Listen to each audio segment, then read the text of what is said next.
What's going on, Bengals fans? Stone Shields on hand for another edition of Bengals Breakdown. Hope everybody had a Merry Christmas. I know I certainly did. Coming up on today's show, we're going to be doing our weekly preview video. This time, of course, talking about the Denver Broncos, who are going to be coming into Paycor Stadium on Saturday, by the way. Make sure you guys remember that, to face the Cincinnati Bengals in a critical Week 17 matchup. The Bengals still holding on for dear life. They got their fingers crossed, obviously, that things around the league will go the way they need to for the Bengals to get in, but got to get it done with a victory at home. It all starts with a win. So we're going to be going through some keys to victory, also some players to watch at the end of today's show, so make sure you stick around for that. But this is what I need from you guys. Make sure you guys hit that subscribe button for me if you have not done so already. Pretty much daily Bengals videos coming your guys' way. And we're trying to get to 15,000 subscribers. You know, we've really grown a lot since I took over the channel. I believe we started around 7,500 subscribers, now almost at that 14,500 mark. So help me out and hit that subscribe button. Again, pretty much daily Bengals videos coming your guys' way. And, of course, at least 2 more watch parties for Week 17 and Week 18. So I know I said I hope everybody had a Merry Christmas at the top of the show. We're actually filming this on Christmas Eve, and this is the part of the show where we typically run through our injury reports, but Cincinnati has not released an injury report at this point. So I'm going to do my best to predict, and we'll see exactly what happens. Sheldon Rankins, I would assume he's going to be a DNP throughout the week, and he's not going to play with his illness. We haven't seen him since what? The first game he missed was the Charger game, so whatever the game before that was. That's my prediction for Sheldon Rankins. Charlie Jones been dealing with a groin issue. I'm sure he'll be a limited participant in practice throughout the week. He'll probably be questionable for the game and then be a game-time decision and probably ultimately not play. Hopefully that's not true. Hopefully we can see him out there returning some punts, but that is my prediction. Amarius Mims, of course, dealing with that ankle injury. I feel like he's going to be good to go. I feel like he'll be a limited participant in practice throughout the week, but ultimately on game day be ready to go out there at that right tackle spot and protect Joe Burrow. On the other side, the left tackle spot, Orlando Brown Jr., some uncertainty there. I don't know really what to expect. I kind of was expecting him to be shut down for the year, but the Bengals have gone on a bit of a run here, winning 3 in a row. He might give it a go because the Bengals are still alive, but I really don't have a great guess on him. My gut says he's not going to play, but hopefully he does for the Cincinnati Bengals. I think that checks off the main guys that we're thinking of. Somebody will probably pop up on the injury report that I did not talk about, but I think that is a quality list for not having an injury report in front of me. Talked about this on our playoff our playoff picture video a couple of days ago before Christmas Day. Bengals obviously have to win out. Broncos must lose out. You kind of get 2 birds with 1 stone here if you beat the Broncos, because it's a win for you and a loss for them. Also, you need some help from the Colts and the Dolphins, and they don't really have a difficult schedule, so we need an upset in one of those 2 games. A lot needs to happen, but still very much a possibility that the Bengals could sneak in and get in the playoffs. Leads us to the pinned comment of today's video. Predict the score for me of Bengals versus Broncos. I think this is going to be an awesome game. I think it's going to come down to the wire, and it's just going to be a matter of if Cincinnati can make the plays at the end of the game to win it. I want to know what your guys' score prediction is. Let me know in the comment section right now. If that ad comes here on YouTube, it's fine. Take advantage of it. Get down in the comments. Let us know what you think. All right, keys to victory here. We got 5 of them. This is the first one. Don't coach not to lose. Now, I want to make this very clear. I don't think Zach Taylor does this. I think there's some coaches in the league, definitely some coaches in college football on Saturdays that do this. Ryan Day. But anyway, we can't coach not to lose in this football game. I want to see you be really aggressive out there as a head coach, because Sean Payton is going to be completely aggressive in this game. Look, it's not like you're teetering on getting in or not. No, like you need a lot to go your way in order to get in. You got to go, make gutty decisions. Go out there, go for it when you have to. You got the best offense, in my opinion, in the National Football League. Go out and use your playmakers. I don't want to see conservative behavior in this game from Zach Taylor. Sean Payton, I have a ton of respect for him. He's one of my favorite coaches in the league. He's going to go out there trying to do what he can do to win this game, because he doesn't want to have an all-or-nothing game against the Kansas City Chiefs. I promise you that. He does not. He's going to be doing everything he can to win this game and get into the playoffs for Denver. Zach Taylor can't coach not to lose. Key to victory number 2.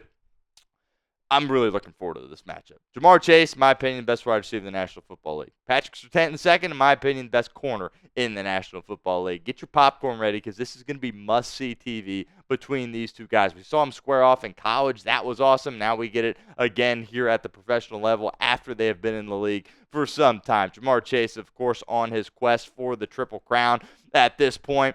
Really, the receptions is the only thing that I'm really concerned about. Does have a slight lead in that category as well. I think you can expect Zach Taylor, Joe Burrow trying to be getting the ball to Jamar Chase out there on the football field. Surtain, he's really done some great things.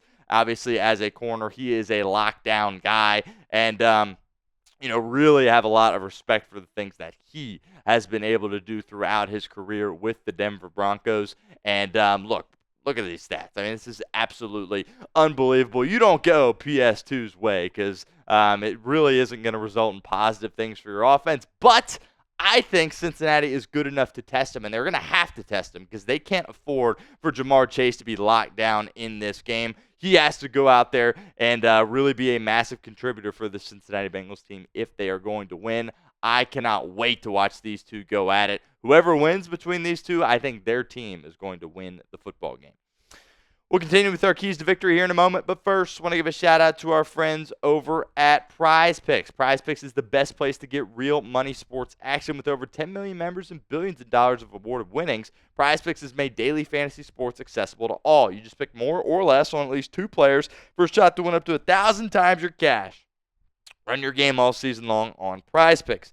You now win up to 1,000 times your money on Prize Picks with as little as 4 correct picks. Prize Picks is the best way to get action on sports in over 30 states, including California, Florida, Georgia, and Texas. Join now because this holiday season, Prize Picks is giving away 2 free picks in December, and they're giving away $30+ million in rewards during Picksmas. Really encourage you guys to get over there and check that out. They also have the Flex Play. This is what we threw together here at the Chat Sports offices. Going with the more than for Rico Dowdle rushing yards and the Cowboys matchup. More than for Jared Goff as well, passing yards, and more than for Hunter Henry in the receiving yards department as well. 3 more thans for us as far as our Prize Picks Flex Play slate goes here coming up this weekend. Great thing about the Flex Play, don't have to get them all right. You can miss one and still double your money. So download the app today.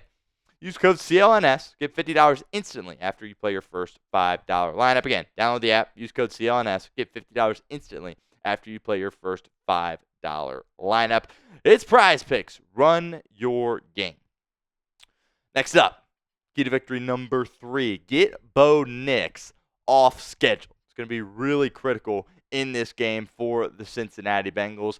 Look, going into this season, I thought Bo Nix was going to be the best rookie quarterback, and I still believe that. I know Jaden Daniels is going to win the Rookie of the Year. That's fine. Jaden Daniels is having a great year as well. Long term, I think he's going to be the best guy, and he's certainly proven that to this point in the season. But he has shown some problems when it comes to pushing the football down the field. If Bengals can get him off schedule, create some negative plays, put him in some 3rd and long situations, I think they will be able to get him because I don't fully trust him yet when it comes to pushing the ball down the football field. A couple of guys that can make that happen. Mike Hilton. That boy has been hot at that nickel spot. He has turned back the clocks completely.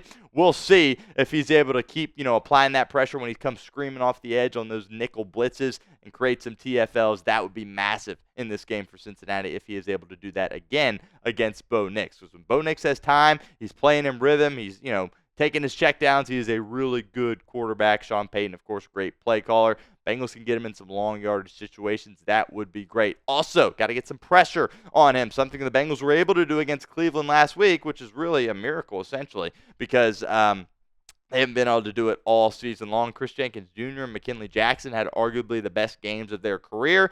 They need to follow that up as well. From an edge perspective, let's get Trey Hendrickson going once again. Sam Hubbard, didn't mention him at the top, but do not expect him to play with that knee injury. The Bengals did sign Isaiah Thomas from their practice squad to their active roster this week. We'll see if he has a role as well. I've been hard on Joseph Osai. I don't think he'll be around next year for the Cincinnati Bengals, but he was pretty good last week. We will see if he can contribute again this week for Cincinnati against Denver. Key to victory number 4, gotta have great late game execution. That's the only potential knock on Joe Burrow this season is he's created some, or he's turned the ball over a few times late in games. Now the turnovers aren't his fault. But at the end of the day, they are still turnovers. Got to be great at the end of this game because, again, I'm anticipating this to be close. I'm expecting both of these offenses to have success, and it's going to come down to a play or two in the fourth quarter. Cincinnati has to make that play. We've seen so many times they haven't made that play this season. Let's see if they turn this thing around. Started to play some good football over the past couple of weeks, but this is their best test in this stretch going against this Denver Broncos team. Broncos team is worthy of the playoffs. Cincinnati trying to knock them out and take their spot. Got to be great in the end of this game. Another opportunity for you guys to get involved with our show here at Bengals Breakdown. Will Joe Burrow go turnover free on Sunday? Again, some of it is out of his control, but at the end of the day, there's still turnovers, and he's the quarterback. So we just have to point that out. But let me know in the comment section. Type Y for yes or N for no. Last key to victory here, more the same from Chase Brown. Been singing his praises all season long. Had a lot of confidence in him going into the year. And it's not just his ability in the run game, which that's great as well. Has over 4 yards per carry on average this season. But in the passing game as well. Has 11 total touchdowns. I believe 4 of those are receiving touchdowns. He's really a threat in that department additionally. And also, what has been really great to see with Chase Brown, the knock on him was, he can't, protect. He's not really valuable in pass pro. Well, he's been really valuable in pass pro. You can tell it is evident how much Joe Burrow loves this guy and wants to continue playing with this guy. Chase Brown's got to keep it up in this game because this Denver defense is for real. And if you can't run the football and you can't get the screen game going, it could potentially be a long day for you offensively. Need Chase Brown to be big in this game. We will be live for Bengals versus Broncos on Saturday. Going to be live probably about an hour before kick. About 3:30 p.m. Eastern time, so don't miss out on our watch party. Hopefully it's not our second to last watch party, but it very well could be. Don't miss out. We've had a ton of fun all season long. Hit that sub button, youtube.com/BengalsTV. Before we get out of here, there's 3 players I want to mention really quickly on the Denver Broncos who I believe are X factors in this game. I do not, of course, have PS2, Patrick Surtain, on this list because we already discussed him. Guy number 1, Courtland Sutton. This guy just flies under the radar. He is a true pros pro in this league, and he doesn't wow you with anything, but he just continues to go out there week after week, year after year, and produce. Someone's got to step up and guard this guy, whether it be CTB or the rookie Josh Newton. Don't want to let Courtland Sutton beat you, or kill you, rather. And he has the ability to do that. He's a veteran player, and he's really solid. Got to have an answer for Courtland Sutton.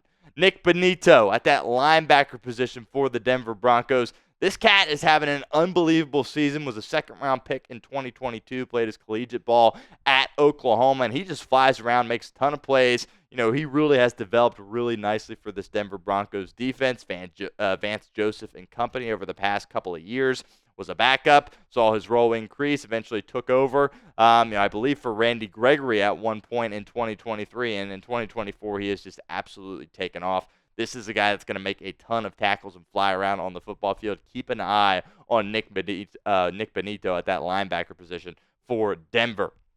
Last guy here, Zach Allen, who's going to be rushing the passer for the Denver Broncos. And what's funny about Zach Allen, you can even kind of tell in this picture, the guy doesn't look like, a ferocious pass rusher by any means. And when you see the full body, it kind of is the same way. But this is a guy that is really having a solid season for the Denver Broncos. Got to have an answer for him. And you have those question marks at the offensive line with the health of your 2 tackles, Amarius Mims and Orlando Brown Jr. Zach Allen can wreck a game. Might not be a household name yet, but he's a really good football player. Signed a nice deal with Denver a couple of seasons ago after starting out his career in Arizona. Somebody's got to step up at that tackle position. Hopefully Amarius Mims is going to be fine, and we'll have Cody Ford at left tackle if Orlando Brown Jr. is not able to go, but can't let Allen wreck this football game.